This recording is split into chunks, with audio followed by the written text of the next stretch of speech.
il arriva qu'Abimelech, roi des Philistins, regardant par la fenêtre, vit Isaac, et soulignez bien, qui plaisantait avec Rebecca sa femme.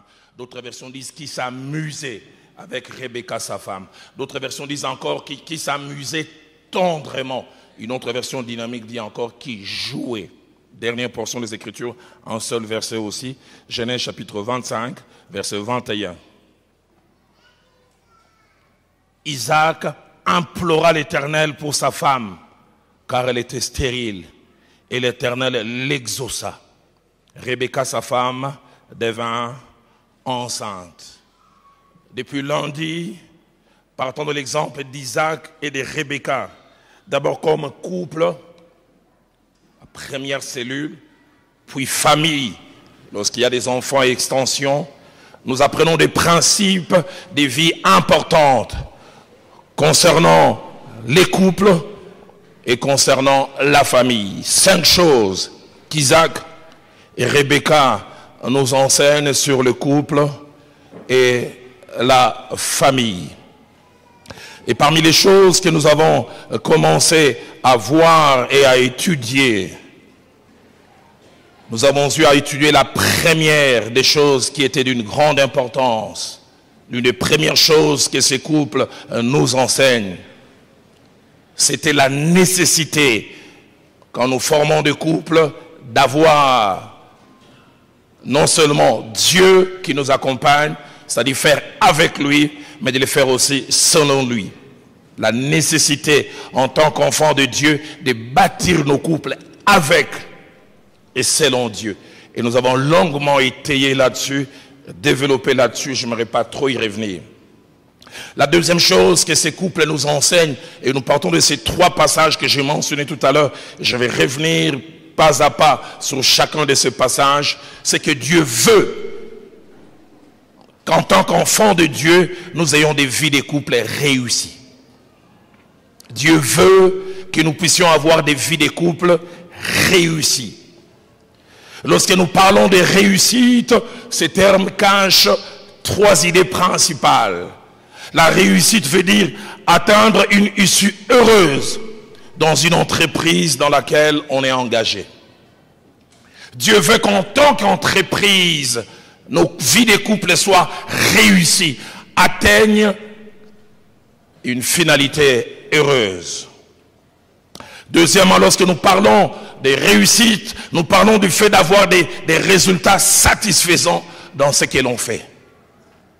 On trouve la joie, le bonheur dans la vie des couples, des résultats satisfaisants. Et troisièmement, lorsque nous parlons de réussite, c'est avoir une issue favorable dans ce que l'on a commencé à faire et que l'on poursuit. Lorsqu'il y a réussite dans la vie des couples, comme nous allons les voir avec Isaac et Rebecca, il y a des indices qui les montrent. 6 indices que je me réfère ressortir, qui montrent qu'il y a réussite. Le premier indice, c'est que les conjoints sont heureux d'être ensemble. Êtes-vous heureux d'être ensemble? Ils sont heureux d'être ensemble, un bonheur visible, un bonheur palpable. Non, ils ne jouent pas au théâtre. Ils sont heureux d'être ensemble. J'ai accompagné le feu Jacques-André Vernon et tout à l'heure j'ai pensé à ça et j'ai prié. J'ai été à ses côtés jusqu'à plus de 52 ans de mariage. Je les voyais heureux. 52 ans, heureux d'être ensemble. Deuxième indice, quand un couple est heureux, le conjoint bénisse Dieu et lui rend des actions de grâce ainsi que des prières de reconnaissance d'avoir placé l'autre sur leur route. Il les répète jour après jour: Seigneur, merci d'avoir placé telle personne sur ma route. Seigneur, merci d'avoir permis que je puisse la rencontrer. Contrairement à cet homme marié depuis 20 ans à l'époque, j'étais plus jeune, il est venu me voir sérieusement. Il me dit: Pasteur Dalo, j'ai appris que Dieu exauce toujours tes prières. Il me dit: qu'il prenne ma femme, qu'elle meure. Ça dit, je suis fatigué de vivre avec. Deuxième indice, comme je le disais, là où une vie de couple réussie, les conjoints bénissent Dieu, lui rendent des actions de grâce. et font part de la reconnaissance vis-à-vis de Dieu. Alors vous allez dire, je les cite encore. Pasteur Timothée, ce jour de 2004, le pasteur Vernon m'appelle au bureau, on part durant 45 minutes. Il me parlait avec larmes. Il me disait, Dalo, la plus meilleure chose qui me soit arrivée après que j'ai rencontré Vernon, c'est d'avoir rencontré cette jeune néerlandaise en 55 à Lambarine. Et il en parle avec émotion. Les larmes coulaient presque. Et cet homme blanc devenait rose par l'émotion. Est-ce que vous rendez grâce à Dieu pour celle qui est à vos côtés, pour celui qui est à vos côtés?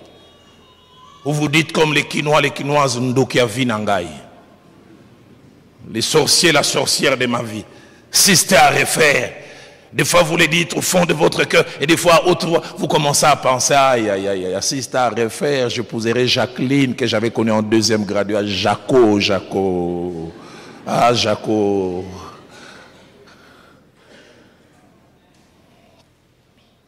Troisième indice, lorsqu'une vie de couple est réussie, les conjoints ne regrettent pas d'avoir un jour décidé de marcher ensemble. Ils disent, non pas par formule, si c'est à refaire, je choisirai encore d'être à tes côtés. Si c'est à refaire, je te dirai encore oui. Pas des phrases théâtrales. Vous savez déjà des gens qui disent... vous savez, certaines fois sur Facebook, quelqu'un met quelque chose pour sa femme, ceux qui connaissent disent Longolangodi. Parce qu'ils connaissent la réalité. Ils sont plus boxeurs qu'amis à la maison. Il m'a dulciné. La source de ma joie. Et les gens qui connaissent la réalité disent Acha. Quatrième indice, lorsque la vie des couples est réussie, les conjoints ne pensent pas, ne souhaitent pas et ne s'imaginent pas loin l'un de l'autre. Ils ne pensent pas, ne souhaitent pas, ne s'imaginent pas l'un loin de l'autre. Et s'il arrive que pour quelques circonstances, ils sont séparés, mission de service ou telle chose, ils sont pressés de se retrouver. Un aîné me parle d'un autre aîné, de cette histoire qui m'a bouleversé. Il dit, il vient dans notre ville, il devait avoir un séminaire d'1 semaine, il est venu seul, il a tellement bien enseigné, je l'ai encouragé. Est-ce que tu peux rester 2 semaines supplémentaires? La 3e semaine, il a enseigné. Il dit, mon épouse et moi, on s'est dit, non. C'est le mari d'autrui. On l'a détaché de sa femme, c'était prévu 2 semaines, on vient d'ajouter 2 autres semaines, et là, ça fait 1 semaine, non. Faisons venir sa femme. Et ils ont fait un complot, faisons une surprise. Que sa femme arrive dans 2 jours, que l'homme ne sache pas. Mais la veille, l'homme avait un peu comme la culpabilité. Il est allé dire à l'ami, ta femme va arriver demain. Ça, c'est l'aîné qui me relate. Calme-moi, il dit, si vous m'aimez, qu'elle ne vienne pas. Quasiment 3 semaines éloignées. Et il ne veut pas d'elle. Lorsqu'une vie de couple est réussie, on ne pense pas, on ne souhaite pas, ne s'imagine pas loin de l'autre. Aujourd'hui, je parle trop de mon père, le feu Jacques-André Vernon. Je revois encore 48 ans de mariage. Souvent, il s'est séparé et le pasteur Vernon est allé à Inga. Il devait revenir. Je devais aller chercher Madame Vernon. Je vois combien il s'est maquillé. Je dis, jusqu'à cet âge, Jacques aime que je sois comme ça. Et je vois quand il se retrouve, j'ai dû fermer les yeux, film enfant non admis. Ils n'ont pas fait la bise spirituelle. Ils ont fait bien plus que ça. Je disais, oh, j'aurais dû ne pas être là. Mais en même temps, j'ai rendu grâce à Dieu d'avoir des parents comme ça, qui s'aiment après autant d'années, qui chaque fois qu'ils se retrouvent comme si c'était nouveau. 5e indice, quand une vie de couple est réussie, les conjoints s'épanouissent l'un au contact de l'autre. Quand je dis qu'ils s'épanouissent, je veux dire, premièrement, ils deviennent meilleurs l'un à cause de l'autre. Deuxièmement, ils se développent par et à cause de l'autre. Troisièmement, ils atteignent leur plénitude en tant que personne à cause de l'autre. Et quatrièmement, lorsque je dis qu'ils s'épanouissent, ils deviennent le maximum est la meilleure version possible qu'ils auraient pu et dû devenir à cause de l'autre. Le feu Jacques-André Vernon me disait, je dois ce que je suis devenu à cause de Jésus-Christ, mais à cause surtout de ma femme. Il dit, si j'ai pris 10 bonnes décisions dans ma vie qui m'ont amené au niveau où j'en suis, 9,5, ça a été ma femme. Une sensibilité spirituelle que je n'avais pas. Les conjoints s'épanouissent l'un au contact de l'autre. J'ai souvent vu en tant que pasteur, prédicateur, un homme perd sa femme et vous le voyez désormais, il est épanoui. On dirait qu'on lui a ôté d'un poids. 6e indice, quand une vie de couple est réussie, les conjoints ne veulent pas et ne souhaitent pas que leur histoire s'arrête. Ils ne veulent pas, ne souhaitent pas que leur histoire s'arrête. Ils veulent, souhaitent, prient pour que celle-ci dure le plus possible. Et les 3 passages que nous avons lus au départ nous montrent des indices clairs, nets et concrets d'une vie de couple réussie.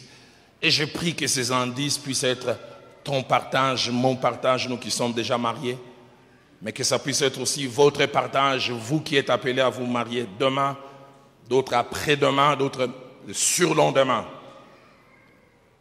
Le premier indice que Genèse 24, verset 67 nous montre que ce couple, c'est un couple réussi, c'est l'enrichissement mutuel dans les couples. Des conjoints qui s'enrichissent. Ils s'apportent mutuellement une valeur ajoutée. Où chacun peut s'arrêter et dire, j'ai ça à cause de l'autre. Je suis devenu ça à cause de l'autre. Isaac, que son père avait eu en âge avancé, et sa mère aussi en âge très avancé, il a eu le malheur de perdre sa mère très tôt. Un vide affectif. Et son père qui n'a pas traîné à épouser une autre femme, Kétura, qui a eu d'autres enfants. C'est pas dit, mais la tradition juive dit que Abraham s'est beaucoup attaché à ses enfants qu'il a eu très tard le soir, des enfants inattendus. Et ces enfants avaient l'avantage d'avoir leur père Abraham, mais aussi leur mère Kétura, alors qu'Isaac n'avait que Abraham, mais Abraham désormais, Isaac n'était plus trop sa priorité. J'ouvre une parenthèse que je fermerai. Des fois, nous entrons dans la vie des couples, nous n'avons aucune idée, des fois, nous n'avons pas les mêmes besoins affectifs. Il y a des gens qui ont grandi dans des familles stables. Ils n'ont pas de trous dans leur cœur affectif. Mais il y a des gens qui viennent des familles dysfonctionnelles, qui ont un grand désir affectif. Mais dommage, ils épousent des hommes qui ne voient pas cela. Ou des femmes qui ne voient pas cela. Dans la vie d'Isaac, il y a eu un avant et un après départ de sa mère Sarah. Et écoutez ce que la Bible dit. Ce jour-là, quand Abraham envoie Eliezer, Eliezer revient. Nous l'avons lu, Genèse 24, 67. Isaac conduisit Rebecca dans la tente de Sarah, sa mère. Il prit Rebecca qui devint sa femme. Il l'aima. Et la Bible ajoute, ainsi fut consolé Isaac. Fut consolé Isaac après avoir perdu sa mère. Les gens qui étaient au contact d'Isaac voient qu'il y a un avant et un après Rebecca. L'homme est triste, au trait tiré ne l'était plus. On les voyait chanter, rayonnant. Qu'est-ce qui se passe? Il avait eu un médicament qui s'appelait Rebecca Kin.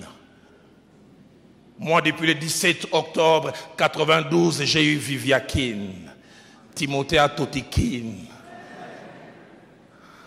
Toi, tu n'as rien. J'entends quelqu'un dire Nakozwa. Que Dieu honore ta foi. Pauvres célibataires, j'ai pitié de vous.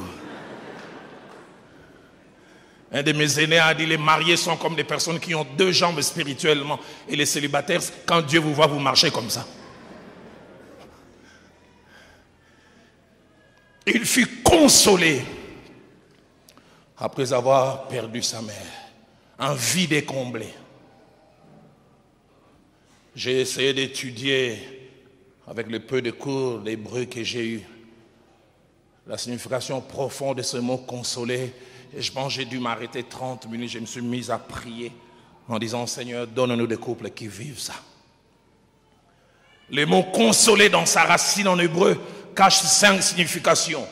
Premièrement, ça veut dire combler un vide de façon remarquable, réelle et satisfaisante. Un vide a été comblé dans la vie d'Isaac de manière réelle, remarquable et satisfaisante. Que mon Dieu vous donne des vies de couple où l'autre va combler quelque chose. Mais deuxièmement, consoler veut dire apporter un réconfort qui fait la différence. Un réconfort palpable. Troisièmement, consoler veut dire amener quelque chose qui change et améliore la qualité de vie de quelqu'un. Un apport qui change la qualité de vie. Isaac fut consolé. Les gens voient qu'il y a en qualité quelque chose qu'il a reçu. Quatrièmement, consoler veut dire apaiser.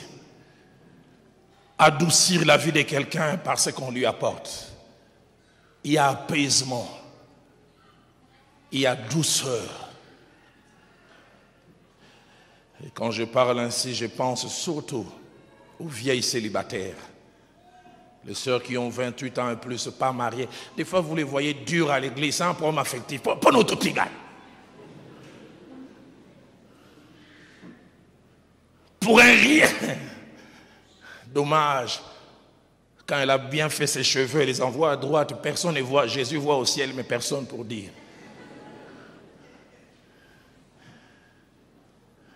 Elle a besoin d'être apaisée. Adoucie. Cinquièmement, lorsqu'on parle de consoler, cela veut dire compenser ou dédommager quelqu'un. Lui rendre des choses, mais avec intérêt. Lui rendre des choses qu'il a perdues avec intérêt. Qu'il est bon quand l'autre entre dans votre vie et que le vide qui était là est comblé de façon réelle, remarquable et satisfaisante. Qu'il est bon dans sa vie de couple d'apprécier l'apport de l'autre, de voir ce qu'on était avant sans l'autre et ce que l'on est devenu à cause de l'autre. Qu'il est bon quand l'autre peut vous dire ou dire aux autres et même dire à Dieu dans sa prière, merci pour cette personne qui est venue adoucir et apaiser ma vie.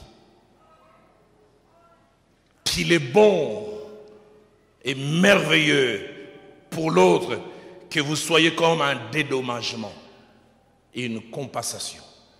J'aime souvent le dire sans honte. J'ai grandi avec beaucoup de complexes. Complexes d'abord physiques. Quand j'ai grandi, on m'injuriait mouindou, noir, noiro. On m'injuriait, j'ai une grosse tête. On m'injuriait, j'ai des gros yeux. Et les Quinois savent bien les dire, Misuma Vondro. Mais j'avais aussi un complexe social. Je viens d'une famille très pauvre. Je n'ai pas eu besoin de dictionnaire pour connaître la signification de la pauvreté. Quand j'ai commencé à aimer celle que j'ai aimée, c'est la première fois que j'ai commencé à recevoir des compliments. Tu es beau. La première fois qu'elle a dit ça, j'ai dit, est-ce qu'il y a quelqu'un derrière? Moi, beau, j'ai jamais entendu ça. Roland, ce qui fait ta spécificité, ce sont tes yeux. Tu n'as gonflé, bah, dopengaï. Ça fait du bien. Les gens ne me le disaient pas, mais disent, Roland, tu sais que tu es intelligent. Roland, tu n'es pas brillant, tu es brillantissime. Elle m'a aidé à gagner confiance en moi-même. C'est pourquoi laisser Viviane, si tu la touches,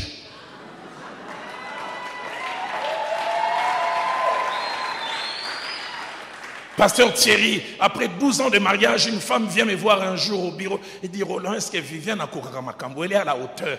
Je dis, maman, avant ma conversion, j'avais fait du judo.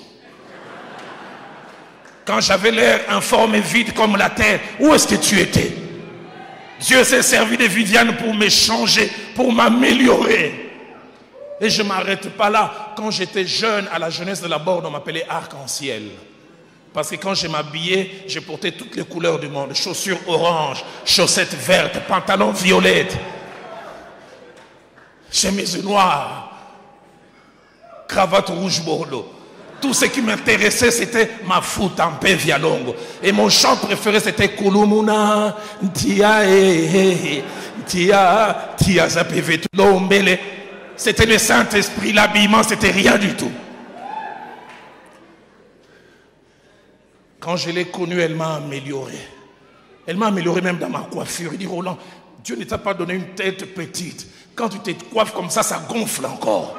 Yo, désormais, sur quand il faut ça la cabouille. Fais attention à tel genre de chemise. J'ai jamais oublié, 3 mois que j'ai appris qu'on soit devenu fiancés. Un jour, elle commence à m'échanger. J'entre à la borne d'une maman, j'ai jamais oublié. Maman Berthe Kabongo. Elle m'a vu, elle a tapé les mains. Elle a dit, Kaka, Roland, on change, boy. Nanya bongi si, j'ai dit, oh, donc maman, n'a pas ma béka là. Et vous m'avez jamais dit ça. Laissez Viviane. Laissez Viviane. Quand je parle comme ça, je vois aussi mon voisin de derrière. J'ai vu sa photo dans l'album de lundi. Moi, j'ai cité les noms des personnes. Hein? J'avance, papa.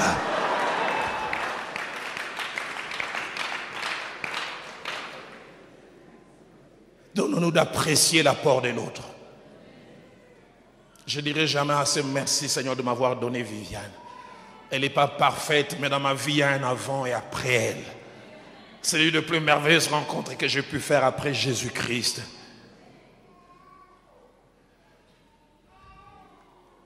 Consoler. Et comme je le disais, qu'il est bon, qu'il est merveilleux de vivre ces choses. Et si Louis II dit que Isaac fut consolé lorsque Rebecca entra dans sa vie, ouf, la version Tob, traduction œcuménique de la Bible, utilise encore un terme plus fort, un terme qui signifie donner ou redonner de la force, mais qui signifie aussi donner ou redonner du courage, mais surtout qui signifie remettre de l'espoir là où il semblait perdu. La version Tob dit Isaac aima Rebecca et fut réconforté. Réconforté. Là où il y a un couple réussi, on sait voir l'apport de l'autre. Cet apport peut être spirituel. Cet apport peut être dans la discipline. Cet apport peut être dans le sens des priorités. Il y a apport de l'autre. Deuxième indice d'un couple réussi. J'en parlerai beaucoup dimanche. Mais Genèse chapitre 26 au verset 8. Lorsqu'il y a un couple réussi, il y a la qualité de vie. La qualité de vie. Un indice que l'on ne sait cacher. Ils sont dans un pays étranger et Isaac et Rebecca, suivant un peu les pas de leur père Abraham, ont dit une demi-vérité, ils ont caché leur lien. Ils se sont présentés comme frères et sœurs. Mais la Bible dit, le roi Abimelech, observant par la fenêtre, il vit Isaac et Rebecca qui plaisantaient. Qui plaisantaient. Une autre version dit qui s'amusaient, qui parlaient légèrement. L'original veut dire même que Isaac chatouillait Rebecca pour qu'elle puisse rire. Qui des couples mariés, on se demande, ils se sont aimés ou bien on les a imposés? Ils s'ennuient l'un au contact de l'autre. Tu es plus joyeux avec tes amis qu'avec ta femme. Quand on te voit avec tes amis suivre Barça,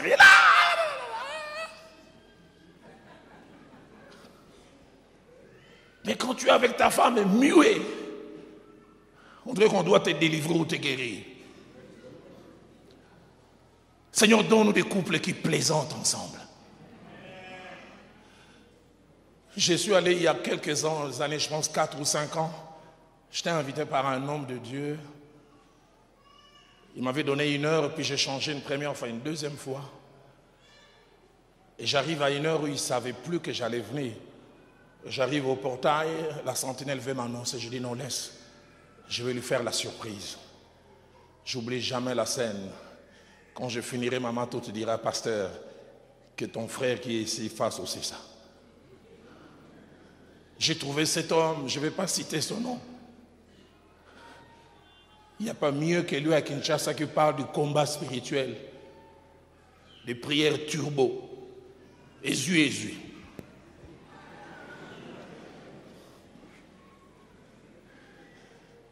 Je l'ai trouvé dans leur jardin, portant sa femme sur le dos, et il criait Cheval Kidji, Kidji, Cheval Kidji, Kidji.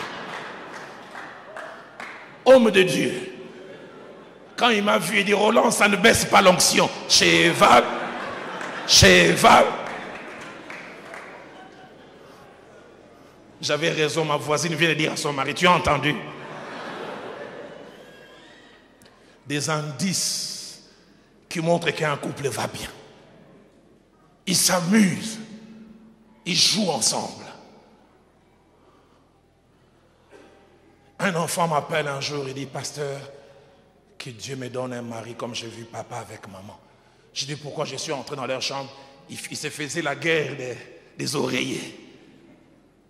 18 ans de mariage. Vous trop sérieux, vous deux.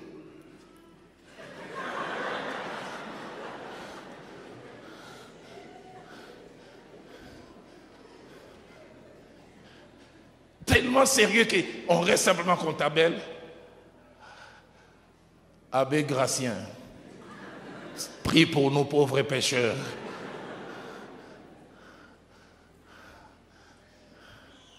Il plaisantait, une qualité de vie. Ces versets courts, mais riches, merveilleux et remplis d'enseignements. Ces versets révèlent ce que Dieu veut pour nos couples. Dieu veut ces 4 choses. Je reviendrai beaucoup sur cela dimanche. Il veut la joie d'être ensemble. Avez-vous la joie d'être ensemble? Il veut la complicité. Avez-vous la complicité? Il veut qu'en tant que couple, que vous ayez des moments de détente. Mais quatrièmement, il veut des moments de bien-être qui ne se limitent pas à la sexualité. Le seul moment où tu deviens un peu tendre, tu parles, c'est quand c'est l'intimité. Et quand ça sort de ces cadres, un muet.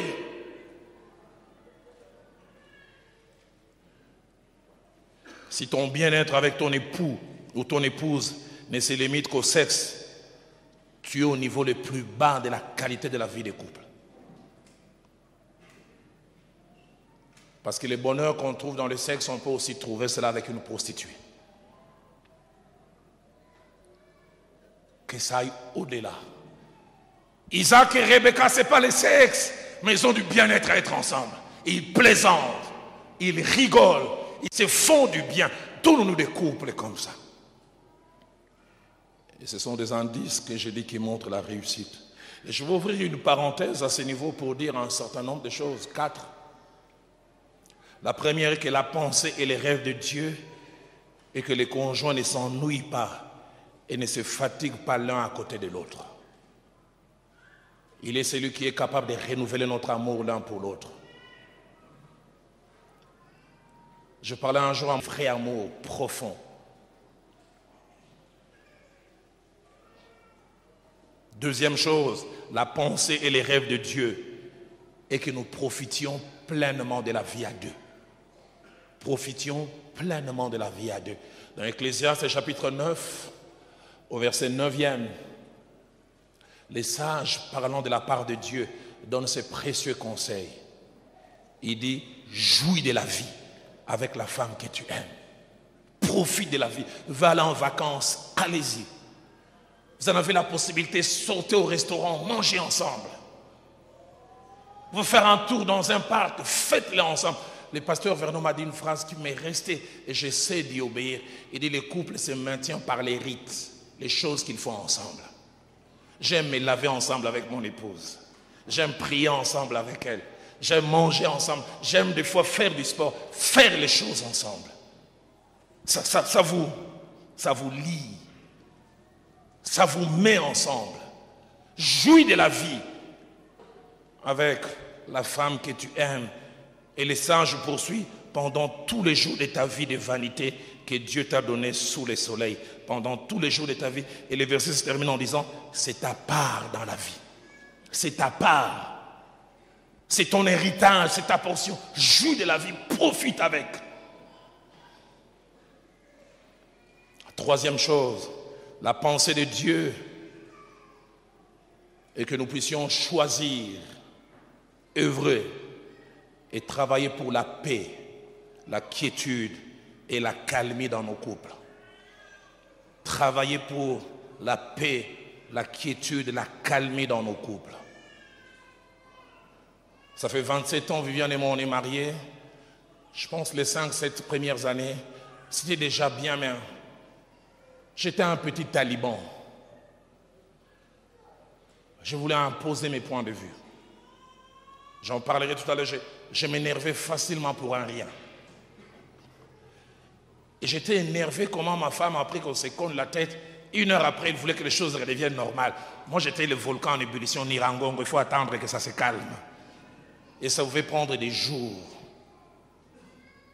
Quelquefois même, ça a pris des semaines. Où elle voulait revenir vers moi. Et j'étais distant. Travailler, œuvrer. Et si possible, comme je l'ai dit, choisir la paix, la quiétude. Cela exige et exigera un triple prix à payer. Ça exigera premièrement savoir pardonner l'autre. Ne pas lui tenir rigueur longtemps. Pardonner l'autre. Ne pas lui tenir rigueur longtemps. L'un des jours où Dieu m'a défié, c'est qu'un ami m'avait invité, j'en ai parlé sûrement une fois ici, peut-être à une réunion des couples. Un ami m'invite à ce qui est devenu aujourd'hui l'hôtel Pullman, intercontinental à l'époque. On devait prendre un café ensemble le matin vers 9h, 10h. Alors que l'on prenait le café, une jeune fille, celle qui nous servait, a eu un faux mouvement avec sa main. Elle a renversé la tasse. Et le thé s'est déversé sur mon pantalon. Je vois cette jeune fille qui craignait sûrement qu'on puisse l'ôter du travail. Elle a commencé à pleurer en disant, l'on m'a toujours dit que je suis maladroit, je suis une bonne à rien. J'ai senti sa culpabilité, j'ai voulu la rassurer, ça fait rien, c'est pas si grave, ça arrive. Allez, jeune fille, calme-toi. Allez, je l'ai même tapoté à l'épaule, chose que je n'ai pas trop l'habitude de faire. Mais je voulais tellement la rassurer. Ce jour-là, Dieu voulait me tester. 12h30, 13h, je rentre chez moi à la maison, Viviane vient me servir. Et étrangement, il fait aussi un faux mouvement. Avec le verre d'eau qu'elle m'avait servi, ça s'est déversé. Je me souviens comment j'ai commencé à lui parler comme si elle était criminelle nazie. Tu es maladroite! Tu fais pas attention, comment tu... Et quand je parlais comme ça, une voix m'a dit, Roland, dehors là tu accordes des circonstances atténuantes. Et ici tu aggraves les choses. Combien de fois là où nous devions offrir les pardons, nous n'offrons pas. Aux gens qui ne les méritent pas. Mais là où nous devrions offrir, nous ne le faisons pas. Apprendre à pardonner. À pardonner. J'ai jamais oublié ce papa qui m'a enseigné une leçon avec L majuscule. Plus de 30 ans, 38 ans même, il m'a dit, comme fonctionnaire. Il était du Bas-Congo, sa femme aussi du Bas-Congo. Les ennemis du Bas-Congo, pardonnez-moi. Ils ont une relation assez spéciale avec l'argent. Il me dit, je sors avec ma femme, on m'a payé 18 000 $ de décompte final à la fonction publique. Il dit, j'enlève simplement la dîme. Je dis, je vais aller déposer chez le pasteur. Prends ces 16 000 et quelques, va à la maison. Mais écoute chérie, prends 10 ou 15 $, prends un taxi express pour protéger cet argent. Sa femme, quand il a dit, il dit, je peux prendre un taxi pour 1000 francs. Que 10 $ partent comme ça, non. Elle monte dans le bus, mais c'est qu'elle ne savait pas, il y avait des gens qui ont un flair, des radars. Ça, c'est elle-même qui dit quand elle descend la reste, c'est seulement que les sacs ne pèsent plus. Elle se rend compte en bas qu'une lame de rasoir est bien passée. Tous les 16 000 partis. Elle m'appelle et dit, je suis morte. Je dis, mais des mortes ne parlent pas. J'ai fait partir tout l'argent, les sacrifices d'une vie. Pasteur, ne parle pas, viens m'aider. Je vois quand l'homme arrive, pasteur, comment ça va? Maman t'a dit la bonne nouvelle. J'ai dit oui, mais il y a aussi mon frère. J'ai dit quoi? J'ai dit, elle va te dire. Il dit, pasteur, j'arrive. J'ai parlé. L'homme a commencé à rouler par terre. Il disait aussi, je suis mort. J'ai dit, papa, tu n'es pas mort, tu parles encore.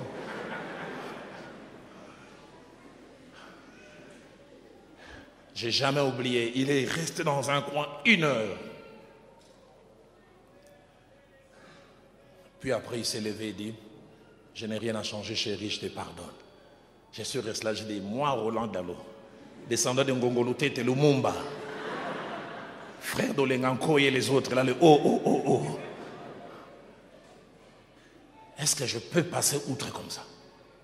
Je pensais que c'était de la blague, je suis revenu le lendemain. L'homme a dit, ça va changer quoi? Savoir pardonner. Combien de fois nos vies de couple ne tiennent pas parce qu'on tient à certaines choses? J'ai dit souvent, les jours où je serai au ciel, j'essaierai d'abord de voir Jésus-Christ, celui qui m'a sauvé. J'essaierai de voir aussi l'apôtre Paul, mon héros. Et plus tard, je chercherai David, mon modèle. Mais après, je chercherai Adam. Et je le saluerai et je dirai, grand frère, tu es spécial.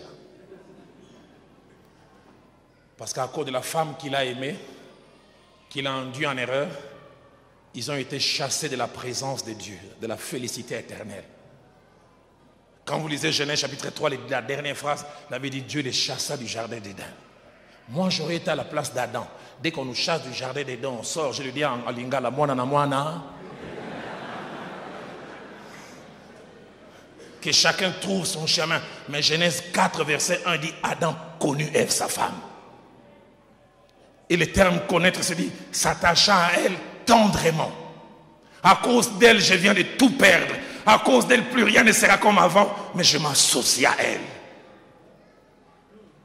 Qu'il y ait des gens trop durs. Hitler à la maison. Pour un 10 $ de dépenses de plus. Pour un 50 $ de perdu. L'argent est difficile, hein? Je ne dis pas qu'il faut perdre n'importe comment, mais combien de petites choses peuvent nous aider? Avec les années dans le mariage, j'ai appris un principe. C'est que le plus beau cadeau que l'on peut donner aussi à l'autre, c'est de ne pas lui tenir rigueur certaines fois. Premièrement, savoir pardonner les prix à payer. Et deuxièmement, savoir tourner la page et passer à autre chose. Passer à autre chose. Et quatrièmement, et troisièmement plutôt, savoir toujours accorder à l'autre une seconde chance. Un homme de Dieu brillant que j'ai connu meurt. Et sa femme en train de pleurer, elle me tiendra de côté et dira, cet homme non seulement je l'ai aimé, mais c'est l'homme le plus patient que la terre ait connu. Il me dit, Roland, tu sais le sale caractère que j'ai. Mais cet homme, il était d'une patience envers. Il dit, moi-même, il m'arrivait, je reste là, je dis, je suis mauvaise, je suis méchant. Comment cet homme fait pour me supporter? Il dit, mais rappelle jamais mes fautes. C'est ce que Dieu veut. Quatrième chose, cette qualité de vie qui est une bonne chose, amènera que les conjoints, ainsi que les conjoints, vont commencer à être moins exigeants l'un vis-à-vis de l'autre. Là où il y a cette véritable qualité de vie, on sera moins exigeant. Pour qu'il y ait qualité de vie, il faut que quelqu'un souhaite, pense, veuille et fasse ce qu'il faut. Et là, je vois souvent, nous, en tant qu'hommes, les climats de la maison C'est la clé entre nos mains. 2 Samuel chapitre 12, verset 24. David était là avec Bathsheba, puis ils ont eu un enfant et que Dieu a décidé de tuer. Le climat est maussade à la maison. Il y a tristesse. Le contexte montre que Bathsheba ne fait que pleurer, elle est inconsolable. Dieu merci, il y a un chef qui sait ce qu'il faut faire. La Bible dit David consola Bathsheba, sa femme. Il alla auprès d'elle et coucha avec. Il y a 3 choses. Il console. L'original dit il a prononcé des paroles. Il connaît la valeur des paroles. Et la Bible dit il alla auprès d'elle. L'original dit il la serra dans ses bras. Vous savez, ce sont des choses que je ne connaissais pas trop. J'aime souvent dire, moi j'ai grandi à la cité avec C majuscule. C'est dans le mariage que j'ai appris à offrir des fleurs. Je ne connaissais pas les fleurs. Et j'ai vu avec les années combien le contact physique est d'une grande importance pour les femmes. Des fois simplement la tenir, la serrer. Tu dis rien. Et David voit ça. Homme, toi, les seules fois où tu la tiens, c'est au lit. Et par rapport à la sexualité. En temps normal, rien du tout. Même quand vous entrez à l'église, je peux tenir ta main. Ça, c'est les choses des blancs. Bazongo.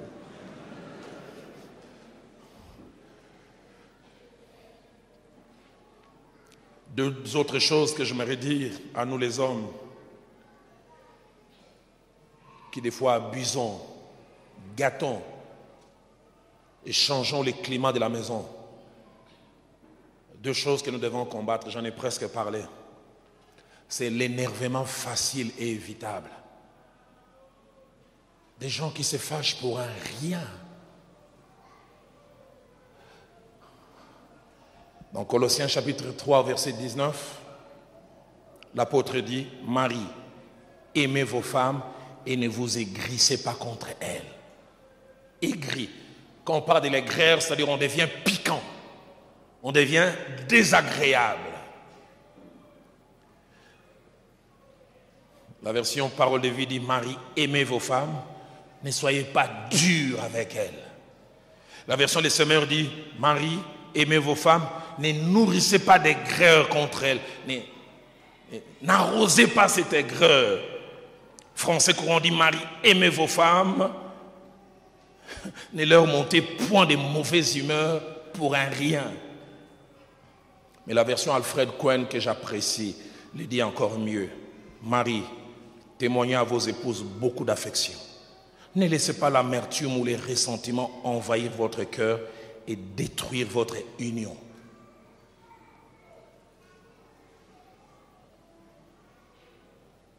Deuxième chose que nous, hommes, devrions faire, c'est faire montre de beaucoup de sagesse. Et c'est la Bible encore qui s'adresse à nous. Ne vous aigrissez pas, faites montre de sagesse. En Pierre chapitre 3, verset 7, l'apôtre Pierre dit, Marie, montrez à votre tour de la sagesse dans vos rapports avec vos femmes, comme à un sexe faible. Et la faiblesse dont il est question, c'est plutôt les côtés délicats. Alfred Cohen dit, quant à vous, Marie, essayez de comprendre vos femmes. Ayez beaucoup d'égards pour elles dans votre vie commune. Souvenez-vous qu'elles ont une nature fragile et plus délicate. Traitez-les avec respect et honneur. La version Parole de vie dit, menez la vie commune avec votre épouse avec compréhension. La femme est un être difficile à comprendre. Des fois, elle peut avoir un comportement lié aux hormones. Sans rien, tu vois, elle devient irascible. Tu n'arrives pas à comprendre. Tu verras des démons. Ce ne sont pas des démons. C'est le côté imprévisible. Mon pasteur, le fait Jacques-André Vernon, me prévenait et dit, Roland, quand Viviane va commencer à grandir avec la ménopause, tu en verras de toutes les couleurs. Et je commence à en voir. Avec ces changements hormonaux. Et Dieu merci, j'ai été coaché. Je sais garder le calme, là où autrefois je m'emportais des fois pour un rien. Et souvent je regrette mes emportements d'autrefois évitables, inutiles.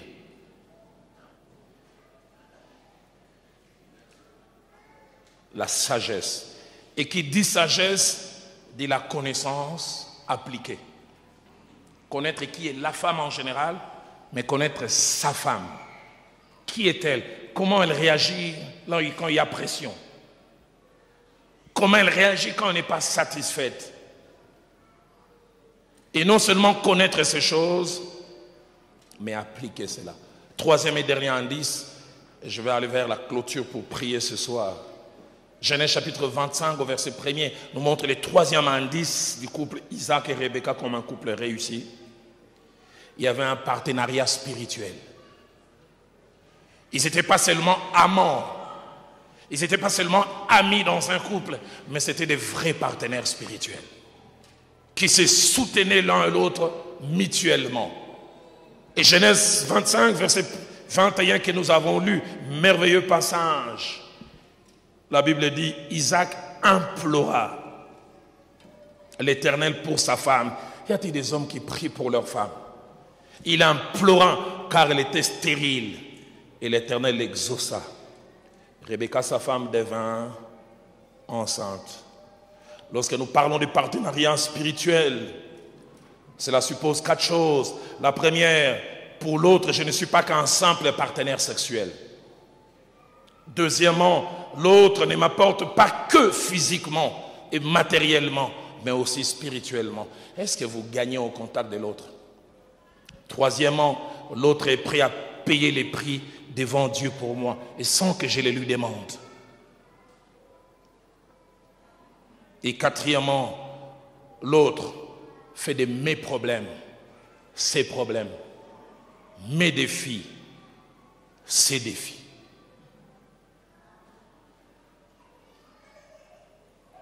Ces versets où la Bible montre Isaac qui prend en considération les fardeaux qui pesaient dans le cœur de Rebecca, nous montre 4 choses. La première, c'est qu'Isaac constate les problèmes qu'avait Rebecca, la stérilité. Le contexte montre qu'il n'avait pas d'enfant, mais les problèmes venaient de Rebecca. Et vous savez combien, dans un couple, les conjoints ou la conjointe qui a un problème sent comme une culpabilité. Ça pesait sur Rebecca. Combien de fois n'ai-je pas entendu des femmes, des fois dépassées, écoute, va ailleurs, parce que je ne pourrai pas te donner d'enfant. Triste, complexé. Isaac voit cela. Mais deuxièmement, Rebecca était sans solution, sans répondant face à ce problème, et envahie sûrement de culpabilité. Mais troisièmement, Isaac décide de payer les prix en cherchant Dieu. L'avait dit, il implora l'Éternel. Quand nous lisons dans Louis II, on a tendance à croire que c'est un événement momentané. L'original montre qu'il a fait longtemps. Les commentateurs disent qu'il est possible qu'il ait prié 3 mois. Tout un programme. Il implora. C'est-à-dire demander à Dieu en suppliant. Rebecca s'élève, il sert la nourriture. Isaac dit, je ne mangerai pas. Pourquoi? J'ai un programme. Et Rebecca entend quelqu'un crier, Seigneur, visite ma femme. Enlève ses poids, relève sa tête, que c'est complexe pas. Quelle joie d'avoir un mari qui vous porte comme ça. Quelle joie d'avoir une femme qui vous porte en prière. Je me souviens, je devais avoir l'un des séminaires pour lesquels j'ai tremblé beaucoup. J'ai prêché sur les 5 maladies qui rongent l'église de mon pays. Je me réveille à 3 heures du matin, je me rends compte que mon épouse n'est pas là. Et je vais au salon, je la trouve les mains levées, le visage rempli de larmes. Seigneur, ce sujet est difficile, il est sensible. Soutiens Roland, donne-lui la sagesse. Je n'ai jamais oublié cette séquence qui ne dise aucune parole de trop, une parole de moi. Je viens, je m'endors, 5h30, je me réveille pour prier. Elle n'est pas toujours là. Je vais, je la trouve. Je dis, depuis que je l'avais laissée. J'étais content d'avoir un partenaire comme ça. Quelqu'un qui sait faire de mon fardeau son fardeau. Isaac implora l'Éternel. Il décide de payer les prix. Et la 4e chose, c'est qu'à la fin, la condition de Rebecca change. Non pas parce qu'elle a prié, mais parce que son mari, son homme, sa moitié, la chair de sa chair a payé les prix.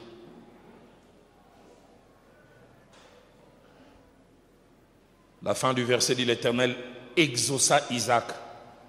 C'est Isaac qui prie et Rebecca, sa femme, devint enceinte.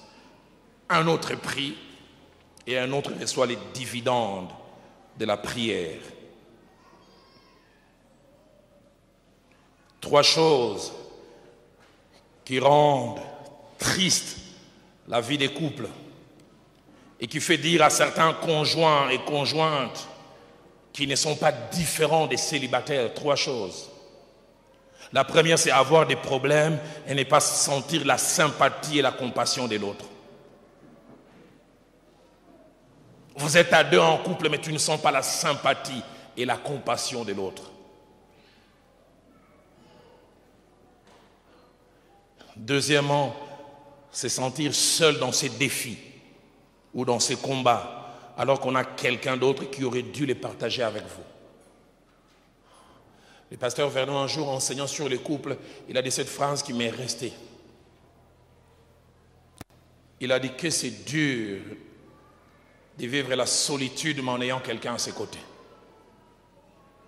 Tu as quelqu'un, mais qui ne partage pas avec toi, qui ne prend pas en considération les problèmes. J'aime beaucoup 1 Samuel chapitre 1 versets 7 à 8. Merveilleux mari Elkana. Il était peut-être polygame. Anne pleurait parce que Pénina l'a mortifié. Il remarque, il dit, pourquoi pleures-tu? Pourquoi ne manges-tu pas? Ton mari est triste, préoccupé. Toi, tout ce qui t'intéresse, novelas. 8e épisode, il n'a raté. Tes émotions, c'est plus pour novelas et à coufier.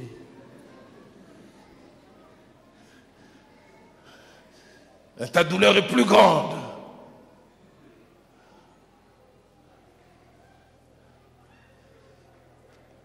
Ta femme est rentrée triste de ce procès qu'elle a perdu comme avocat. Toi, c'est Real Barça. Une femme me disait, pasteur, Martin a ou qu'à télévision. Solitude alors qu'on a quelqu'un. Triste. 3e chose dangereuse et triste, c'est se sentir abandonné à son propre sort, parce que celle ou celui qui aurait dû être à vos côtés, votre soutien, votre appui, a des priorités à part, a des priorités ailleurs. Isaac, il dit non, les problèmes de Rebecca, c'est mon problème. J'ai été très très touché quand je suis allé en Occident. Cet homme avait sa femme qui avait les 2 reins qui étaient bousillés. On avait dit, si dans 30 jours elle n'a pas d'autres reins, elle peut mourir. On l'a mis sur une liste des donneurs, on a de la première possibilité pour qu'elle puisse être servie, c'est dans 2 ans. Et l'homme a dit, examinez-moi, est-ce que mes 2 reins sont en bon état? On lui a dit oui. Est-ce que je peux vivre avec un seul? On lui a dit oui. Mais c'est dangereux, tu es en train d'avancer en âge, si tu restes avec un seul et que l'autre pose problème. Il dit, pour elle, je suis prêt. Et on l'a opéré. J'ai regardé cet homme, je dis, waouh. Et j'ai vu combien ça a soudé ces couples. Êtes-vous aussi soudés? Est-ce que les problèmes de l'autre deviennent vos problèmes? Mais la scène de Genèse 25-21, qui est le rêve de Dieu pour nos couples, nous fait voir aussi certaines choses. C'est la joie, le bonheur que Rebecca a ressenti à cause du prix payé par son mari. Ça nous a fait voir la fierté de Sarah, de sentir qu'elle n'est pas seule. Troisièmement, ça nous a fait sentir le soulagement de Rebecca plutôt, qui a senti que quelqu'un prend en compte ce qui la préoccupe. Mais quatrièmement, ça fait montrer à Rebecca qu'il y avait communion de cœur et d'esprit dans les couples. Alors que je termine et que j'invite notre corps à l'avenir, je voudrais mentionner ces quelque chose et puis nous allons passer un moment dans la prière. La première des choses que je voudrais mentionner, je prie que Dieu nous donne des couples qui, comme Isaac et Rebecca, qui réunissent les 3 indices d'un couple qui réussit.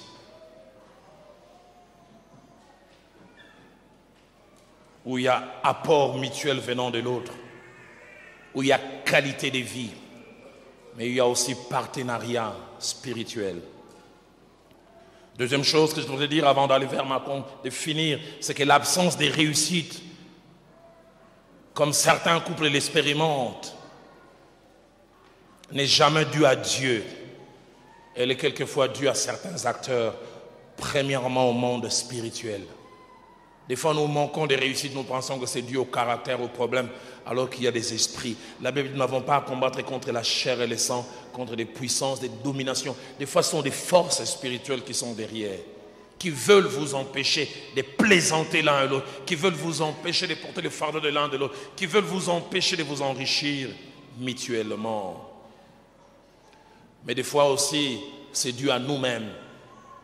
Et quand c'est nous-mêmes, l'une des premières raisons, je l'ai mentionné hier et avant-hier, quand nous bâtissons sans Dieu, quand nous mettons Dieu de côté, quand nous ne voulons pas de lui.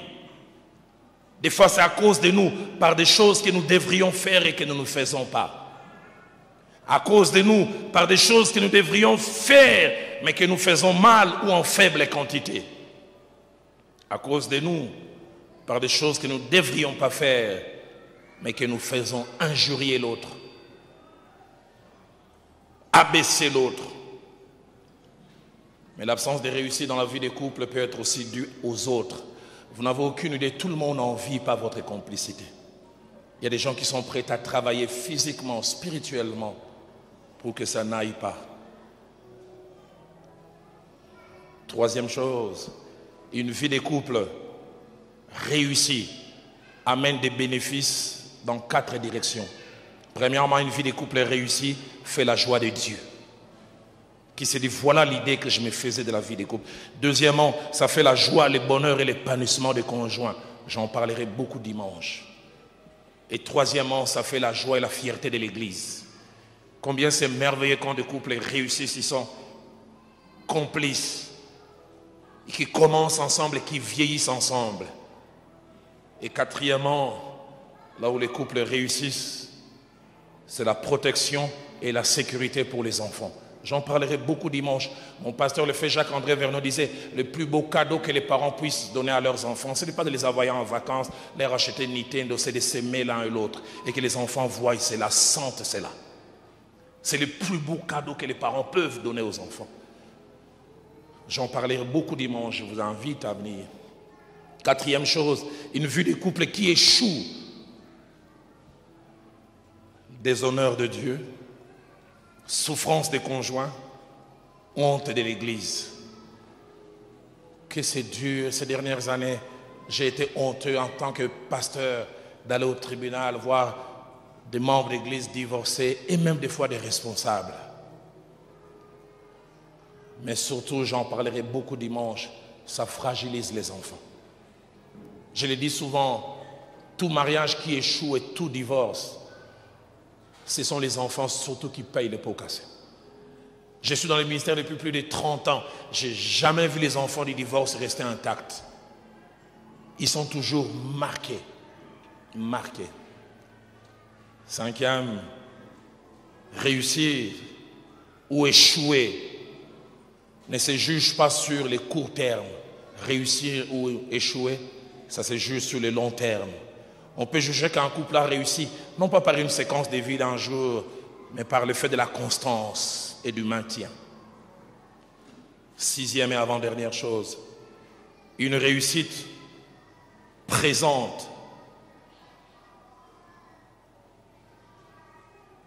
exigera des conjoints un prix à payer. Vous voulez que votre couple réussisse? Payez les prix. Et je termine, septième chose. La réussite qui baisse ou qui est perdue peut être retrouvée. Vous êtes ensemble depuis 5 ans, 10 ans, 15 ans, un peu comme en noces de Cana, les vins a cessé, vin symbole de la joie. Avec le Dieu de la Bible, on peut avoir un vin nouveau. Mais pour que cette réussite perdue soit retrouvée, il y a des conditions. Premièrement, prendre conscience qu'on l'a perdue ou qu'elle a baissé. Être sincère avec soi-même. Deuxièmement, essayer avec l'aide de Dieu de connaître la cause. Pourquoi il n'y a plus cela? Pourquoi la complicité qu'on avait, on ne l'a plus? Pourquoi on s'ennuie? C'est poser la question l'un et l'autre et peut-être poser la question là à Dieu. Troisièmement, combattre spirituellement dans la prière si la cause est spirituelle. Et puis enfin, quatrièmement, recourir à Dieu au travers de la prière. Et quelquefois en l'appelant au secours. Dans Luc chapitre 8 au verset 24, Pierre et les autres qui étaient dans la barque, ils ont crié: Seigneur, ne t'inquiètes-tu pas de ce que nous périssons. Donne-moi ce soir une femme, un homme qui va dire: Seigneur, ne t'inquiètes-tu pas que mon couple est en train de prendre de l'eau. Ne t'inquiètes-tu pas de ce que nous sommes en train de perdre. Mais surtout cette prière, je l'ai lu aujourd'hui et ça a bouillonné dans mon cœur. Dieu m'a dit: c'est la prière d'une femme ici ce soir, mais aussi d'un homme. Lamentation de Jérémie chapitre 5 verset 21. Cet homme dit: donne-nous des jours comme ceux d'autrefois.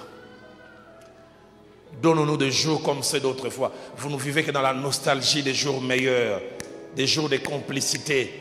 Ce ne sont que des souvenirs, alors que la réalité est tout autre. Ce soir, alors qu'on va chanter ces cantiques, et avant que l'homme de Dieu, notre pasteur, notre berger, ainsi que son épouse viennent prier pour nous, afin que Dieu nous donne des couples qui réussissent, Dieu m'a dit de lancer un appel. Je lui disais: Seigneur, il est possible que les gens ne répondent pas. Il a dit: Roland, fais-les. Y a-t-il un homme, une femme mariée qui est en train de dire: tu as parlé de la réussite? Soit je ne l'ai jamais connue, nous ne l'avons jamais connue. Ou soit nous l'avons connue, mais elle a baissé. Ou soit on l'a connue, mais elle est en train de se perdre. Et nous voudrions la voir de nouveau, alors que les cantiques seront en train de jouer. Venez ici. Ce soir, ici, il y a les réparateurs de brèches. Celui qui rend les pays habitables. Alors que ce merveilleux cantique est en train de jouer, nous avons nos têtes courbées, nos yeux fermés. Et celles ceux qui veulent que Dieu redonne un vin nouveau à leur foyer viendront ici. Alléluia.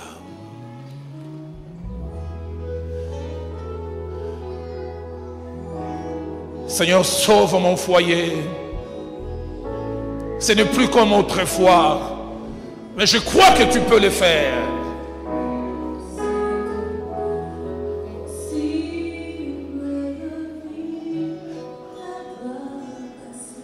C'est possible. C'est possible. C'est possible. Je le sens dans mon cœur comme Dieu me l'avait montré dans la vision. Plusieurs doivent venir. J'entends quelqu'un dire: je peux prier là où je suis. Je te supplie. L'abbé dit aujourd'hui, si vous entendez sa voix, n'endurcissez pas votre cœur. Et une femme, alors que je prêchais, ne faisait que pleurer. Ne faisait que pleurer. Dieu m'a dit: il a vu tes questions, tes larmes. Il veut donner un nouveau départ à ton foyer. Viens.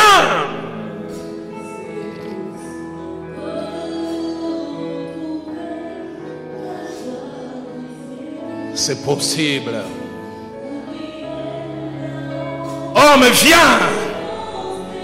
Celui qui donne le vin nouveau à Cana est ici. Celui qui nous fait dire: pourquoi on garde le meilleur pour la fin? Il est ici ce soir.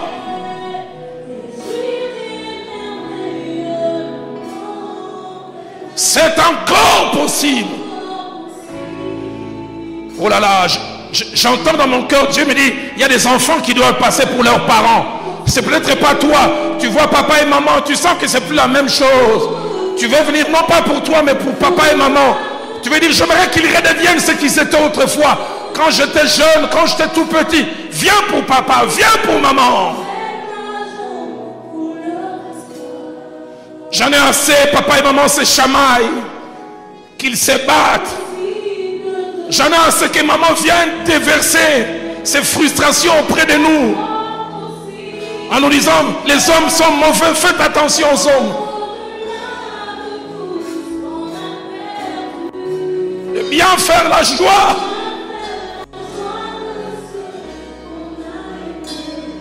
C'est possible.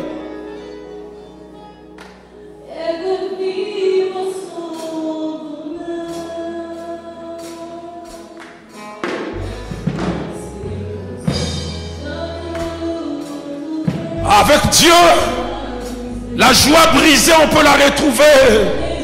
D'aller jusqu'au bout. Son amour est infini. Alléluia.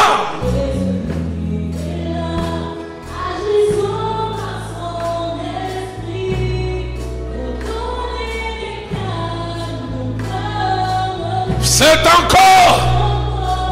Église, est-ce qu'on peut le chanter ensemble comme une prière? Alléluia.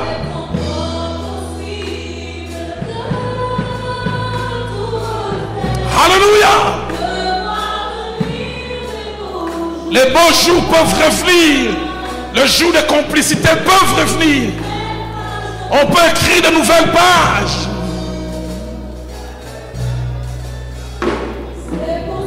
Est-ce que le reste de l'assemblée, on peut s'élever alors que nous chantons ces refrains?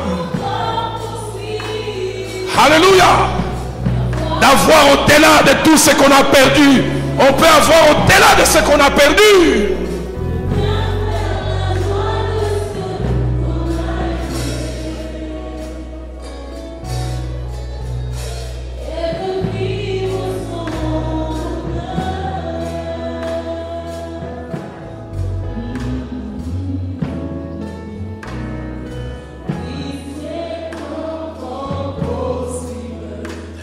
Reconstruire ce mot. Il y a de l'espoir. Ne perds pas espoir. Il y a de l'espoir. C'est encore possible. C'est encore. La grâce est disponible. Même quand c'est pénible. Alléluia. Rien n'est impossible. Il y a de l'espoir. Il y en a. Est-ce qu'on peut le crier encore alors que l'homme de Dieu sur les pouces avant? C'est encore.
Merci Jésus.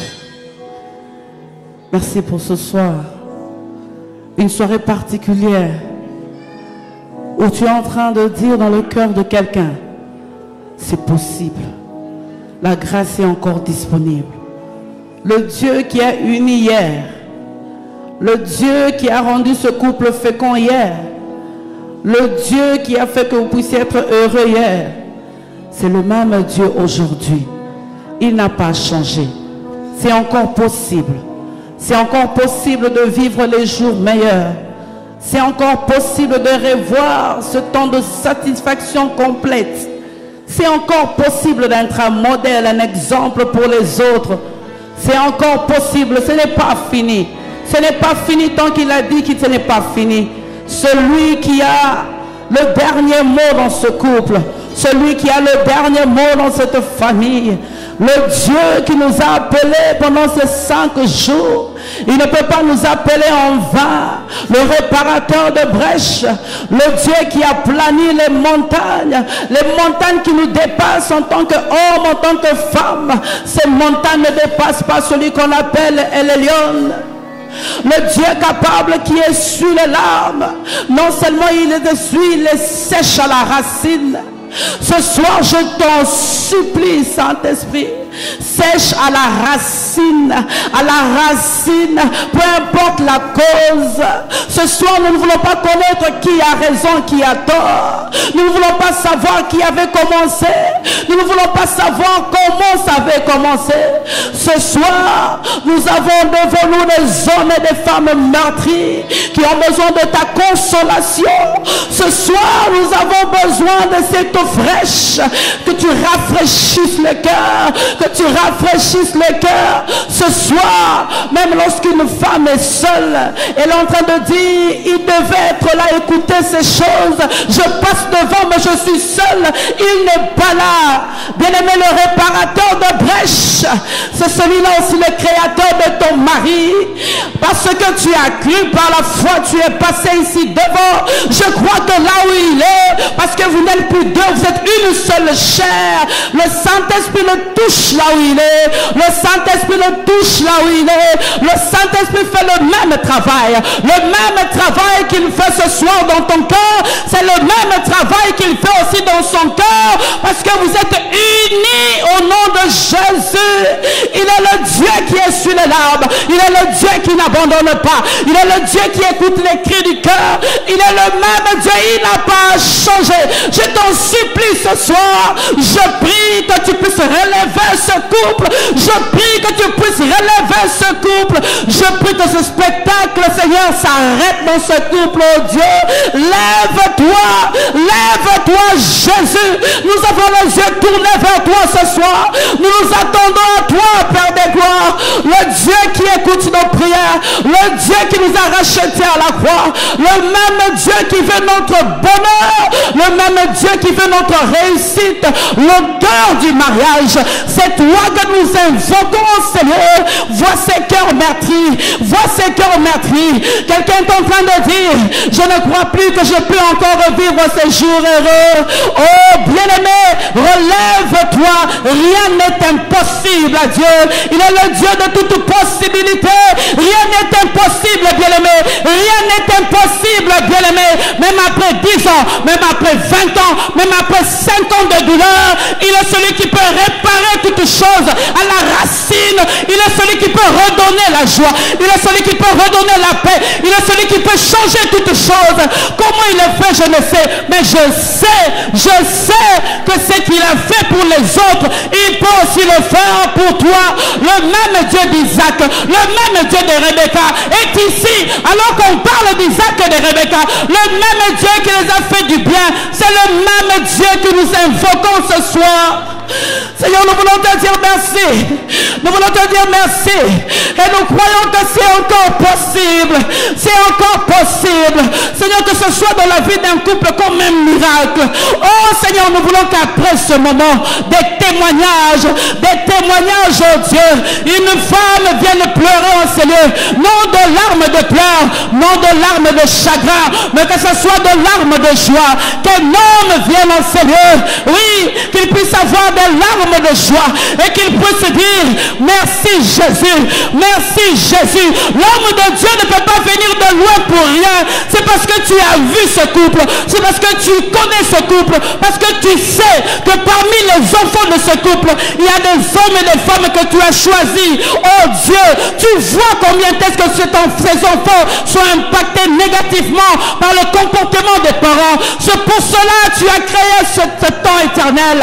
Seigneur, je prie, atteins tes objectifs, que tous les objectifs que tu t'es assignés pour que ce séminaire soit réussi, Seigneur, atteins ces objectifs. Seigneur, nous croyons qu'en Seigneur le Saint-Esprit est là. Nous croyons qu'en Seigneur, quelque chose de particulier se passe. Nous croyons parce que tu es le créateur de toute vie, l'auteur de la vie, l'auteur de toutes choses, le Dieu capable de ramener l'organe sur le plan physique qui se meurtrit. Tu es le Dieu aussi capable d'agir dans l'âme meurtrie, dans l'âme où il y avait la tristesse, dans l'âme où il y avait le chagrin, dans l'âme éternelle d'une femme et d'un homme qui ne pouvaient même plus prier à cause de ce poids. Tu le libères de ce poids ce soir. Nous croyons à l'action du Saint-Esprit au milieu de nous. Nous croyons que tu es là au milieu de nous. C'est pour cela que nous voulons te dire merci. Ces hommes et ces femmes croient, comme moi je crois avec eux. Combien nous voulons voir dans cette église des couples réussis. Combien nous voulons voir des couples stables. Combien nous voulons voir des familles stables. Exauce notre prière, Jésus. Combien nous voulons voir des couples modèles. Combien nous voulons voir des familles stables et modèles. Rien que pour ta seule gloire. Nous croyons qu'en Seigneur, le Dieu qui rend tout possible est ici. Nous croyons qu'en Seigneur, le Dieu qui rétablit toutes choses est ici. Nous le croyons que tu le fais avant même la fin du séminaire. Tu es déjà en train d'agir. Tu es déjà en train de toucher les cœurs. Tu es déjà en train d'agir.